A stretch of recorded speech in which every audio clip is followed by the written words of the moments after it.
अस्सलाम वालेकुम। आज हम ऑक्सफोर्ड मॉडर्न इंग्लिश बुक 3 का एक चैप्टर देखने जा रहे हैं जिसका नाम है मैसेज इन अ बॉटल। ये निकोलस हाउसबर्ग साहब ने ख़ुद लिखा है, तो ज़्यादा तफसील में नहीं जाते और डायरेक्टली शुरू करते हैं जी। A long time ago, two children, Afia and Hassan, lived in a small fishing village by the sea in the south of Pakistan. Pakistan के साउथ में ही समंदर है ना। तो एक काफ़ी अर्से पहले की बात है, दो बच्चे थे आफिया और हसन। वो रहते थे एक छोटे से फ़िशिंग विलेज, ऐसा गांव जहां मछलियां पकड़ी जाती हों गुज़र बसर के लिए, समंदर के साथ साथ पाकिस्तान के साउथ में। तो अगर पाकिस्तान ये है, चलें ऐसे इसे गोल सा बना देते हैं। अगर पाकिस्तान ये है तो ये पाकिस्तान का नॉर्थ कहलाएगा, ये पाकिस्तान का साउथ कहलाएगा, नीचे वाला हिस्सा। और साउथ वाले हिस्से में ही आप देखें कि समंदर लगता है हमारे, ठीक है। तो पाकिस्तान के साउथ में they were good friends and lived next door to each other. वो दोनों बहुत अच्छे दोस्त थे और एक दूसरे के पड़ोसी भी थे। Live next door to each other, एक दूसरे के बराबर वाले घर में ही रहते थे, ठीक है, पड़ोसी थे। Their fathers were both fisherman, इन दोनों के वालिद जो थे वो मछेरे थे। There was no school in the village, उस गाँव में कोई स्कूल नहीं था। So the children built sand castles, chased crabs, swam in the sea and climbed coconut palms all day long.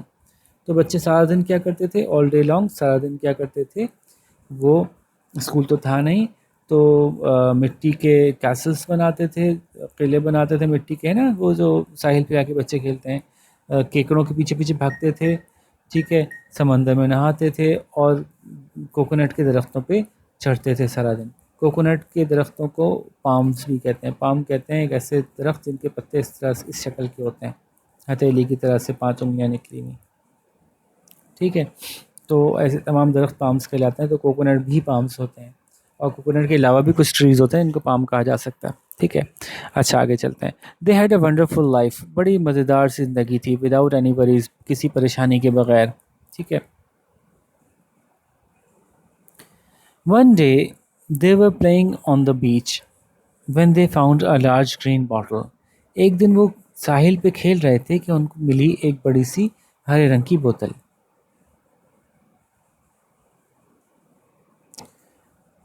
With great difficulty the children took the cap off the bottle. बहुत ही मुश्किल के साथ बच्चों में काफ़ी मुश्किल हुई इस बारे में कि उन्होंने उस बोतल का ढक्कन खोला।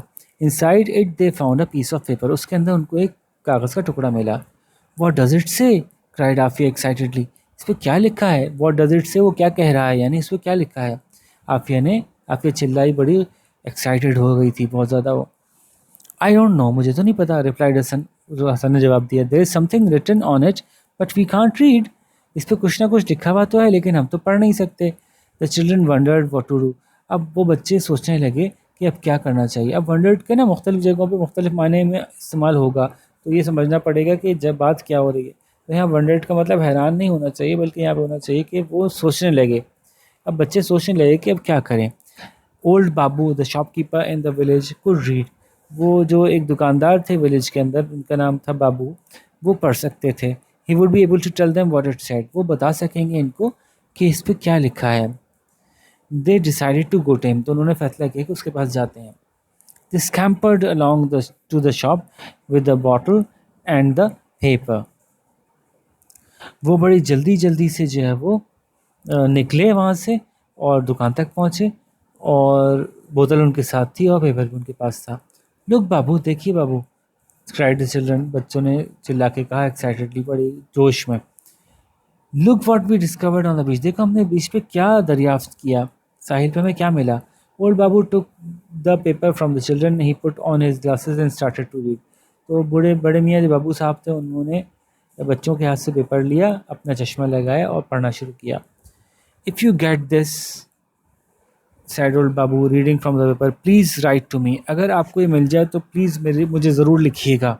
I am David and I live in a small fishing village in New Zealand. मेरा नाम डेविड है और मैं न्यूजीलैंड में, एक दूर दराज मुल्क, बहुत दूर दराज मुल्क है न्यूजीलैंड, उसके एक छोटे से मच्छरों वाले गांव में रहता हूँ। हेयर इज़ माई एड्रेस, और ये मेरा पता है। Old Babu pointed to the address on the paper. Old Babu ने इशारा करके दिखाया कि ये रही वो जगह जहाँ पे उसका एड्रेस लिखा है, यानी उसका पता लिखा है। Here is the boys address, ये रहा वो लड़के का पता। ही सेड, उसने कहा। This bottle has come all the way from New Zealand, ये बोतल आई है वो वहाँ से बहुत दूर, न्यूजीलैंड से यहाँ तक बड़ा लंबा सफ़र करके। ऑल द वे यानी पूरा रास्ता तय करके। It is it is a country far far away over the deep blue sea, वो एक मुल्क है जो बहुत बहुत दूर है इस गहरे समंदर के ऊपर से होते हुए, गहरे नीले समंदर के ऊपर से बहुत दूर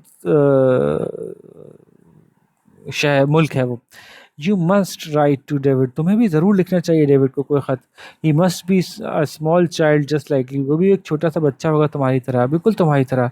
tell him that you found his message, उसको बताओ कि तुम्हें उसका पैगाम मिल गया। The children look down at their feet, they look sad, बच्चे अपने कदम देखने लगे, यानी उनका सर झुक गया। कदम देखने का मतलब क्या होता है, अपने उनका सर नीचे झुक गया और वो उदास दिखने लगे। Why are you looking so sad, तुम इतने उदास क्यों दिख रहे हो।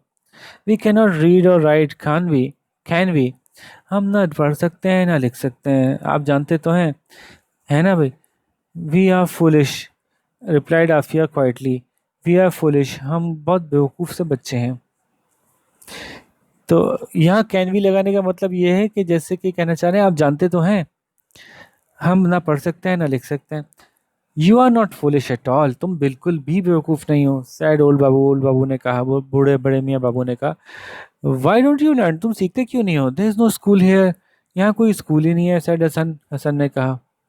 हाउ कैन वी लर्न, हम किससे सीखें, कहाँ से सीखें, कैसे सीखें। I will teach you said old Babu, मैं तुम्हें सिखाऊंगा, ओल्ड बाबू ने कहा विद अ स्माइल, मुस्कुराते हुए। From that day every afternoon when the shop was quiet the children sat with old Babu, उस दिन से हर दोपहर के बाद जब दुकान में कुछ खामोशी होती थी, यानी कम कस्टमर होते थे, the children sat with old Babu, बच्चे उस ओल्ड बाबू के साथ, बड़े मियाँ बाबू के साथ बैठ जाते थे। He gave them paper and pencils, उसने उन्हें पेपर और कुछ पेंसिलें दी। एंड ही टॉट देम, और उसने उनको सिखाया।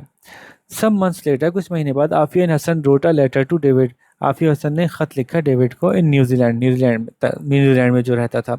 ही रोट बैक टू देम, और फिर उसने उनको फिर वापस जवाब लिखा। Months went by, the years went by, महीने गुजर गए, साल गुजर गए। Afia and Hasan still write to David, Afia और हसन अब भी डेविड को खत लिखते हैं। Now they are nearly as old Babu, और अब तो ये लोग इतने बूढ़े हो गए हैं, तकरीबन तकरीबन जितना कि बाबू हो गया है। When he first red them the message in the bottle, जब उसने पहली दफ़ा उनको बॉटल में लिखा मैसेज पढ़ के, बॉटल में रखा हुआ मैसेज पढ़ के सुनाया था, अब वो लोग भी इतने ही बूढ़े हो गए हैं। यहाँ इन्होंने कहानी ख़त्म कर दी। तो आगे भी कुछ सुनाते तो मज़ा आता कि पता नहीं अब क्या होता, कुछ एडवेंचर होता, फिर ज़्यादा और इंटरेस्ट रहता। खैर, सवाल जवाब देखते हैं। Where did the children live, बच्चे कहाँ रहते थे। बच्चे एक फिशिंग विलेज में रहते थे, साउथ ऑफ पाकिस्तान, ही पूरा बता दीजिएगा। द चिल्ड्रन लिव्ड, डिड की ऐसे लिव्ड हो जाएगा, और क्या आगे जवाब होगा आप खुद बताइएगा। What did the children's father do, बच्चों के अब्बा क्या करते थे, दोनों के बच्चों के अब्बा क्या थे, मछेरे थे, तो भी आप खुद बता सकते हैं। The children's father the children's fathers were, और आगे बता दिएगा जवाब क्या था। What did the children do all day, ये भी बहुत आसान है, पूरा लिखा हुआ है। The children, as there was no school in the village, the children all day dash dash and dash, क्या क्या तीन काम करते थे, ये लिखा हुआ है वहाँ पे। Did the children not go to school, क्या बच्चे स्कूल नहीं, why did the children not go to school, the children did not go to school because there was no school in the village, ये तो पहले ही बात हो गई आसान सी। What did the children do when they found the bottle? When the children found the bottle, अब उन्होंने दो काम किए, यहाँ ऐसे जवाब लिखेंगे। When the children found the bottle, और फिर आगे आप क्या लिखेंगे, क्या लिखेंगे। दोनों बातें पास्ट टेंस में होनी चाहिए। कौन सी, क्यों, क्योंकि सवाल में डिड आया।